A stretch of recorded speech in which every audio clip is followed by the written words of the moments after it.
Chadema bila shaka aloiacha sio ambayo amekuja kuikuta. Kipi ambacho Lissu anaweza kuchangia katika Chadema ya sasa kuelekea kwenye uchaguzi wa 2020? Anachotakiwa kukifanya Lissu, kwa sababu ni kipindi cha uchaguzi, anachotakiwa kukifanya ni kuhakikisha kwamba wanaingia kwenye uchaguzi wakiwa watu wenye misingi, kuchagua kupitisha wagombea wa nafasi za ubunge, madiwani, watu wenye misingi, kwa sababu tatizo kubwa ambalo tumelishuhudia kati ya mwaka 2017 na 2019 ya madiwani na wabunge wengi wa upinzani kuhamia CCM kwa hoja kwamba wanaenda kuunga mkono juhudi za Rais Magufuli. Tumegundua ni watu ambao hawakuwa na misingi mizuri ya uongozi, hawakuwa na misingi mizuri ya uwakilishi, pengine hawajui hata maana ya uwakilishi. Ndio maana unaweza ukasema kwamba mtu anaacha ubunge ili aende akamuunge mkono rais, wakati kiuhalisia anatakiwa asimame bungeni vizuri ili aweze kumsaidia huyo rais afanye kazi yake vizuri, kwa kumsimamia, kwa kumwelekeza au kwa kumshauri nini ambacho rais anatakiwa kukifanya kupitia chombo cha uwakilishi ambacho ni bunge.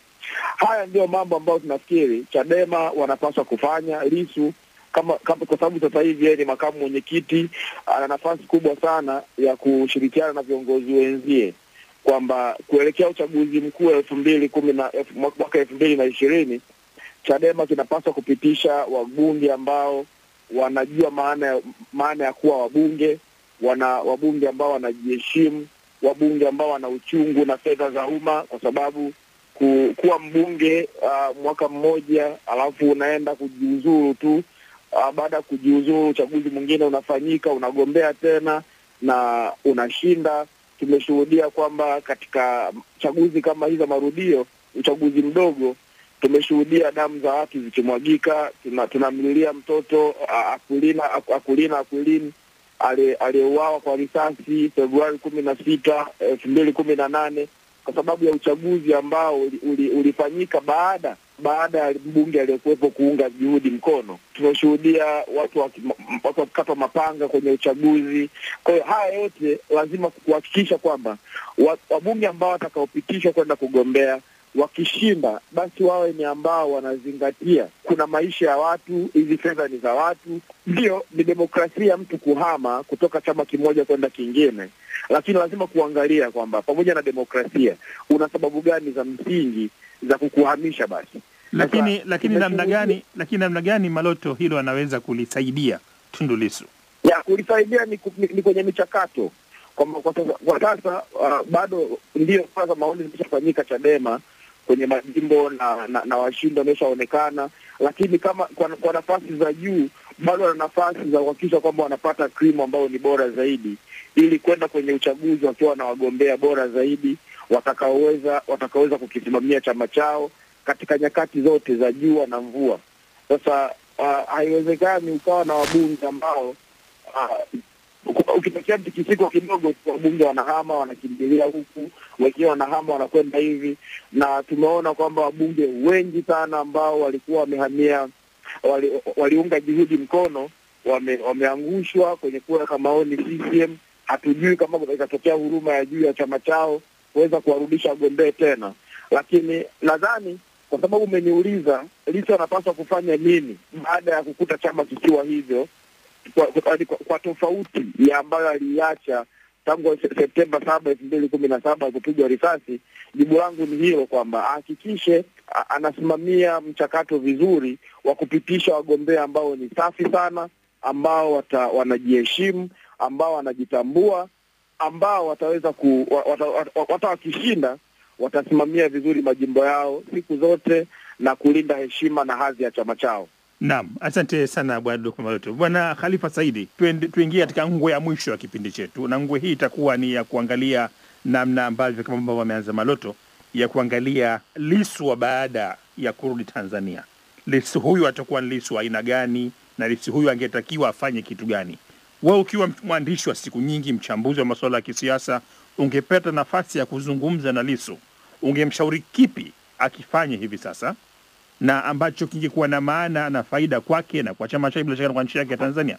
Asante sana Mohamed. Nadhani kwanza lazima tuseme kwamba kwa kipindi cha miaka 5 vyama vya upinzani ikiwemo chama cha Chadema vimekuwa vikinyimwa fursa ya kujijenga kama vyama kwa kunyimwa haki yao ya kufanya kile ambacho wanakusudiwa kufanya siasa, kukutana na wananchi, kujenga chama chao, kueleza sera zao, kupanua dhana ya ilani zao. Hiki ni kitu ambacho kimekosekana ndani ya miaka 5. Tumeona kabisa Rais Magufuli kinyume kabisa na katiba ya nchi, kinyume kabisa na sheria za nchi, amepiga marufuku siasa, na kwa hiyo hakuna mikutano ya hadhara, haikuwepo isipokuwa ya Chama cha Mapinduzi.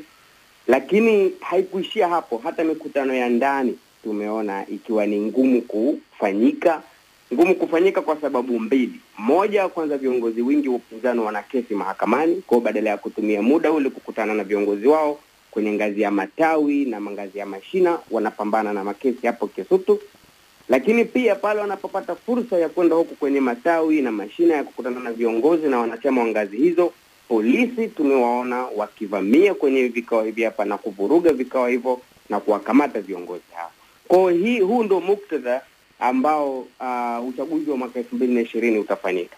Kwa mimi kwa mfano binafsi ningepata fursa ya kushauri nini kinachopaswa kufanywa kwa sasa, ni kutumia fursa hii ya uchaguzi kwa chama cha Chadema na vyama vingine vya upinzani kwa kupitia Lissu, kwa sababu tumeshakubaliana kwamba Lissu ana story nzuri inayovutia, ana story nzuri ya kuambia wananchi, na wananchi wanaweza wakakaa na kumsikiliza. Kazi iliyopo sasa ni chama cha Chadema kufika kwa wananchi chini kabisa na kuwaeleza madhila ambayo wamesababishiwa na utawala wa miaka 5 wa Chama cha Mapinduzi.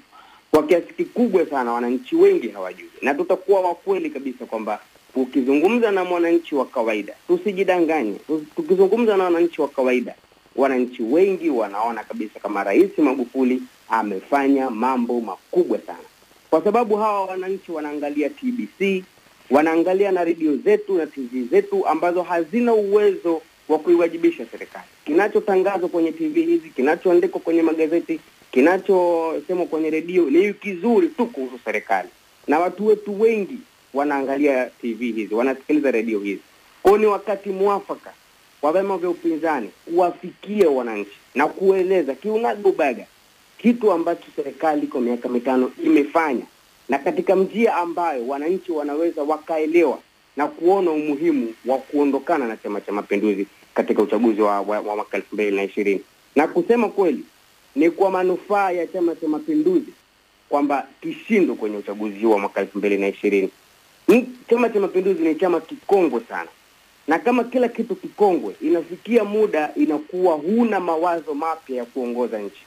Na tumeona katika miaka 5 kwa sababu ya ukosefu wa mawazo mapya kuendesha nchi, Chama cha Mapinduzi kimezidi kutumia vyombo vya dola kukandamiza haki za watu, kukandamiza uhuru wa watu kwa sababu haina mawazo. Kwa hiyo ni vizuri kikakaa nje kwa miaka 5, kikakaa nje kwa miaka 10, kikajitathmini, kikajitafakari, kikajijenga upya, na kikipata nafasi ya kuja kiji kuwatumikia wananchi. Tumeona hivi ndivyo inavyofanyika Uingereza.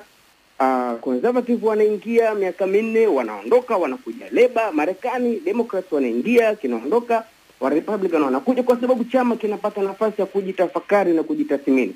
Kwa hiyo mimi nadhani hiyo ndio kazi kubwa iliyobaki kwa Chadema, na kwa kumtumia Lissu wanaweza kaifanya vizuri sana. Naam, asante sana kabisa. Asante Khalifa Saidi kwa ushauri wako huo, na bila shaka tuelekee kwako Gwapo Mwakatobe, na mwisho tutamalizia kwake Godlisten Malisa. Gwapo Mwakatobe, wewe ni mtu mzima, ni mtu ambaye umeshiriki kwenye siasa binafsi kama unavyosema vile, lakini pia umeshiriki katika uchambuzi wa siasa zetu za eneo la Afrika Mashariki na Kati na ndani ya nchi yako ya Tanzania. Kipi ambacho kwa umri wako na kwa uzoefu wako unadhani kwamba ni nasaha ambayo ungeweza kumpa kiongozi huyu wa upinzani ambaye amerejea Tanzania nchini kwako baada ya miaka 3 ya kuishi nje akiwa anauguza majeraha ya kushambuliwa kwa risasi? Naam, jambo la kwanza niwapongeze wachambuzi wenzangu walivyochambua vizuri, akiwemo mdogo wangu mpendwa Godlisten Malisa. Lakini pia niongezee tena kabla sijatoa nasaha zangu kwamba nampa pole sana Tundu Lissu na namtukuza Mungu ambaye alimponya. Na kwa kusema hivyo, nianze kumshauri sasa. La kwanza, nafikiri katika haya, kwa jinsi ambavyo nimesema ni muujiza, Tundu Lissu hana mahali pengine pa kupeleka heshima na utukufu pamoja na sifa isipokuwa kwa Mungu peke yake aliyemuokoa, kwa sababu ni muujiza huo. Na nasema hivyo kwa sababu hata alipopigwa risasi watu walikusanyika makanisani, watu walikusanyika maeneo mengine ya ibada wakiomba Mungu amponye Tundu Lissu. Na kwa kusema hivyo ndo ningeweza sasa kushauri kwa upekee kabisa kwa Tundu Lissu mwenyewe, na natamani hasa hata ningekutana naye ningeweza kumweleza haya. Kusema ukweli, pale ambapo huwa unausema ubaya na wabaya, mara nyingi hata wangekuwa na ubaya mchafu kiasi gani, unawapa umaarufu, unawajenga, unawatukuza. Ni bahati mbaya sana kwa Tundu Lissu kwamba hawezi kukwepa, hawezi kuacha kukumbuka ubaya na pengine na wabaya ambao anasema wasiojulikana waliomtendea kwa kweli. Lakini inaonyesha kuwa kadiri unavyoongelea ubaya na wabaya, hakika kama nilivyosema ndivyo unavyowajenga wale. Na nimkumbushe sasa mdogo wangu, kwa sababu Tundu Lissu pia ni mdogo wangu. Mimi nilizaliwa miaka 2 au 3 kabla yake, ni mdogo wangu. Kwa hiyo niseme tu kwamba ni muda mwafaka, ni muda mzuri sasa wa kuungana na wale waliokuwa mnamuombea, wa kuungana na wale waliokuwa namsaidia. Na kama hata angepata nafasi, Tundu Lissu angetisha mkutano wa kuwashukuru sana sana waliomsaidia, waliomchangia, waliomuombea, waliomlilia. Kuna watu hawakukesha, hata wakati wanampokea wengine walikuwa na ria kwa furaha, hawaamini kwamba amekuja. Lakini sasa bahati mbaya sana kwamba ukifanyima mabaya unaukumbuka ubaya na wabaya. Lakini Mungu ampe hekima ya kuwakumbuka hao, kuwaongelea zaidi hao, na ikiwezekana atumie muda huo kuweza kuyajenga yaliyo mema, ya kutia moyo, yenye faraja na kutuunganisha. Hapo ataonekana ni muungwana na mwenye busara. Atane kabisa, watupilie mbali wale ambao wamekoroga moyo wake, wale ambao wanavuruga moyo wake, kwa sababu wanamuondolea yeye nafasi ya kuweza kuweka wazi kipaji chake ambacho amekisema Malisa hapo ni kikubwa, hata kabla hajawa mbunge. Hayo ndio yaendeleze, kwa sababu bado yapo ya kuweza kuisaisha serikali. Hakika ninahofia kwamba kadiri atakavyokuwa anasema ubaya na wabaya, yale mabaya ndivyo ambayo atazidi kuchukia na kuendelea kumtafuta. Lakini pia kusema haya sisemi tu kama falsafa. Kuna watu wengi wameweza fikiria Nelson Mandela ambaye alifungiwa zaidi ya miaka 20 ndani, ingawa pia wao walifikiri kwamba ndio wanammaliza, lakini ndio wanamjenga. Lakini alikuja kufanya kazi na wabaya wake, alikuja kuanzisha tume ya maridhiano, kweli na maridhiano. Alileta msamaha na uvumilivu wa hali ya juu, ukamjenga zaidi. Hata wale waliokuwa maadui kwa kweli walishusha silaha zake. Na anasema hivi kwa sababu hata Marekani ilimweka kwenye orodha ya magaidi Nelson Mandela, lakini baadaye wakamuona ni mtu mwenye busara, mwenye hekima kubwa sana, si tu katika Afrika na dunia nzima.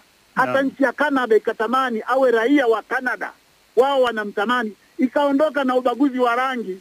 Kuna mzungu mmoja ambaye nimsikia hapo Dusseldorf, hapo ni North West Italia nafikiri, ni mji mmoja mkubwa, nilikuwepo mwaka 2002. Kuna mzungu mmoja alisema kama kuna Mungu wa kumwabudu ni Nelson Mandela. Lakini kwa sababu Nelson Mandela hakulipiza kisasi, Nelson Mandela alisamehe. Kwa kweli naomba Mungu ampe roho ya msamaha na uvumilivu na kuachilia, na ndipo atazidi kung'ara zaidi